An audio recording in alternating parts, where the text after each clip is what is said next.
Kiai Ahmad Dalhar, Watu Congol, Muntilan, Magelang, suatu saat melakukan rangkaian ibadah haji. Ia bertemu dengan seorang lelaki yang sebelumnya belum pernah bertemu sama sekali. Di antara percakapan keduanya sebagai berikut. "Nama Anda siapa?" tanya Mbah Dalhar. "Nama saya Nur Muhammad." "Asli mana?" "Magelang." "Loh, lah saya ini juga asli Magelang. Anda mana?" "Salaman." "Salamannya mana?" "Ngadiwongso." Ngadiwongso adalah salah satu desa di Kecamatan Salaman, Kabupaten Magelang, Jawa Tengah. Dengan kata lain, Kiai Dalhar dan Kiai Nur Muhammad satu kabupaten tapi beda kecamatan. Setelah berbicara panjang lebar, Kiai Nur Muhammad berpesan kepada Mbah Dalhar, "Besok kalau pulang, bila ada waktu silahkan mampir pinarak ke rumah saya ya." Waktu bergulir hingga cukup lama. Mbah Dalhar tidak segera berkunjung. Begitu pula sebaliknya. Kiai Nur Muhammad juga belum pernah mendatangi rumah Mbah Dalhar sejak kali pertama bertemu saat musim haji kala itu. Suatu saat Mbah Dalhar mendapat undangan sebuah acara pada satu tempat. Pada era di mana belum banyak masyarakat yang mempunyai kendaraan mewah seperti sekarang ini. Waktu itu Mbah Dalhar diantar oleh Haji Bukhari, hartawan asal desa Tirto, Gerabak, Magelang. Selepas pulang dari acara, mobil yang ditumpangi Mbah Dalhar tiba-tiba mogok di tengah jalan. Antara Mbah Dalhar dan Haji Bukhari tidak tahu di desa mana tepatnya mereka berhenti sekarang ini. Keduanya hanya paham kalau mobil mereka sedang mogok di wilayah Kecamatan Salaman. Keduanya mencoba bertanya kepada warga sekitar. "Maaf tuan, kalau boleh tahu numpang nanya nih, ini desa apa ya?" "Oh, ini desa Ngadiwongso, Ndoro." Begitu jawab penduduk setempat. "Loh, kebetulan sekali. Kalau begitu kita mampir saja ke rumah Kiai Haji Nur Muhammad. Dia itu kawan baik saat aku haji dulu.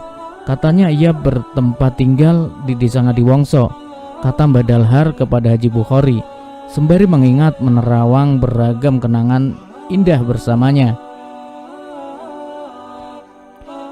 Mbah Dalhar bertanya kembali, "Apakah tuan tahu alamat Kiai Haji Nur Muhammad?"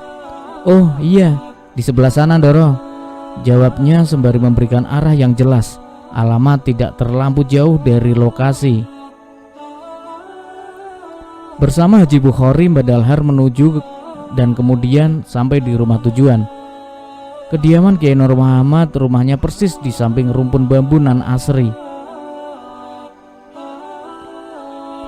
Dan di sana layaknya tamu terhormat, keduanya dijamu istimewa, saking istimewanya.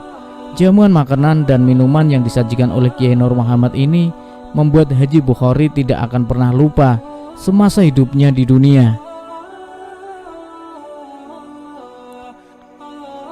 Bagaimana tidak, setelah menyantap menu sajian Kiai Nur Muhammad, Haji Bukhari mengaku tak pernah merasa lapar dan dahaga sama sekali. Selain itu, ia menjadi tak punya ketertarikan dengan ragam makanan apapun setelah menikmati hidangan Kiai Nur. Baginya, selama hidup, kelezatan makanan apapun tidak ada sebanding dengan milik Kiai Nur Muhammad. Sekitar 10 hari berselang, Haji Bukhari yang disebut masyarakat sekitar sebagai hartawan yang kaya raya mendapat undangan pada sebuah acara keluarganya di suatu daerah. Sampai saat itu pula ia masih merasakan kenyang atas makanan 10 hari silam. Ia juga masih tak punya selera makan. Namun ia kalah ketika tuan rumah sedikit menegurnya karena kurang melegakan hati penyedia makanan.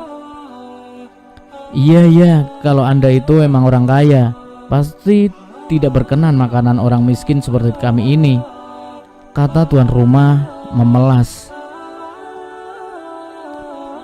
Merasa tidak enak hati sekaligus iba, Haji Bukhari memaksa diri untuk menyantap sajian. Nahas, kenikmatan kenyang yang tidak kunjung hilang sejak 10 hari lalu itu lenyap, menghilang seketika. ia kembali merasa lapar dan merasakan sebagaimana sebelum makanan pemberian Kiai Nur Muhammad. Haji Bukhari pun kaget dan bertanya-tanya, "Ada apa ini sebenarnya?" Setelah ia telisik mendalam, ia kemudian mendapati jawabannya. Ternyata Kiai Nur Muhammad sudah wafat beberapa waktu lalu, sedangkan jenazahnya dimakamkan di pemakaman yang di sampingnya ada rumpun bambu persis dengan ciri-ciri sekitar perumahan di mana ia mendapat jamuan makan bersama Kiai Dalhar. Ia menarik kesimpulan bahwa ia sedang menerima jamuan dari orang yang sudah meninggal, dan kisah ini menunjukkan tentang kebenaran sebuah ayat yang menyatakan orang yang meninggal di jalan Allah itu tidaklah mati. Mereka hanya pernah merasakan mati sekali saja. Setelah itu mereka hidup kembali dan diberi rezeki oleh Allah Subhanahu wa Ta'ala. Jangan engkau menyangka orang yang meninggal di jalan Allah itu mati, melainkan mereka hidup di hadapan Allah dan diberi rizki. Quran Surat Ali Imran ayat 169.